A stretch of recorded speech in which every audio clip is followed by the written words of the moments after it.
eganim bu yotib mana uni. O'sham ochib ketdi lekin. Qornim ochib ketdi o'zi. Kim bor edi oshxonaga chiqib bir.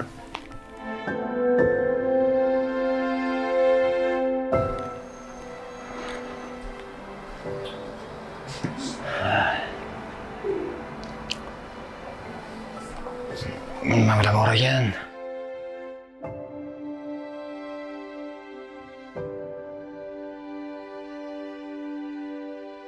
Nima ekan bu? O'g'il, xuddi o'zim bo'ldingda. Hamma narsa har joyda. Nikoh, mavzu, haqiqiy erkak qanday bo'ladi? O'g'il erkaklar haqida yozibdi-ku. Haqiqiy erkak qanday bo'ladi yoxud hayot mazmuni? Zokirjon oshxonaga o'tdi. Stol ustida o'g'lining daftari turardi. O'g'li daftarini unutibdi. O'g'lining daftarini ochdi. Bu adabiyotdan insho daftari edi. Zokirjonning inshoning sarlavhasi qiziqtirdi. U inshoni o'qiy boshladi. Inshoning rejasi. Haqiqiy erkak qanday bo'ladi? Hayotning mazmuni va ma'nosi nima? Haqiqiy erkak qanday bo'ladi? Haqiqiy erkak ishdan kelganida o'g'li qiziga shirinliklar olib keladi. Ularni shirin gaplar bilan erkalaydi. Dam olgandan so'ng bolalari bilan birga o'ynaydi. Keyin bolalariga dars tayyorlashga yordam beradi. Uxlashdan oldin ularga ertaklar aytib beradi. Oilasini ta'minlash uchun ayoli va o'g'li chiroyli kiyinishi uchun tinmasdan ishlaydi. Yaqinda oyijonim ammamga to'yga bora olmayman, chunki yangi ko'ylagim, ya'ni to'yga kiyib borishga arziydigan ko'ylagim yo'q, dedilar. Dadam ham yaqinda ishlab oyijonimga yangi ko'ylak sovg'a qildi. Men dadajonimni yaxshi ko'raman. Mening dadajonim haqiqiy erkak. Barakalla o'g'lim, sen juda to'g'ri yozibsan.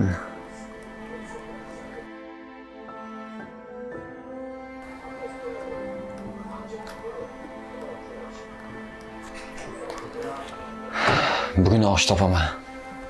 Seni o'yini yaxshi ko'raman o'g'lim. Hayot mazmuni o'ziga xos murakkab tushuncha. Anchagina keng tushuncha. Hayot mazmunini kimdir boylik deb biladi. Yana kimdir ilm va fan deb biladi. Bular hammasi o'zicha haq. Chunki ilm fan uchun, ilm fanga erishish uchun juda ko'p ter to'kish kerak. Boylikka erishib o'zicha bo'lmaydi. Yaxshi yashash uchun yanada ko'proq mehnat qilish kerak. Ammo shunday qadriyatlar borki, biz kim bo'lishimizdan qat'iy nazar, qayerda ishlashimizdan qat'iy nazar, bu qadriyat, bu fazilat juda ham zarur. Qaysi sohada ishlasin, kim bo'lishidan qat'iy nazar, bu juda ham muhim mas'uliyat, inson uchun zarur fazilatdir. Bular quyidagilardan iborat.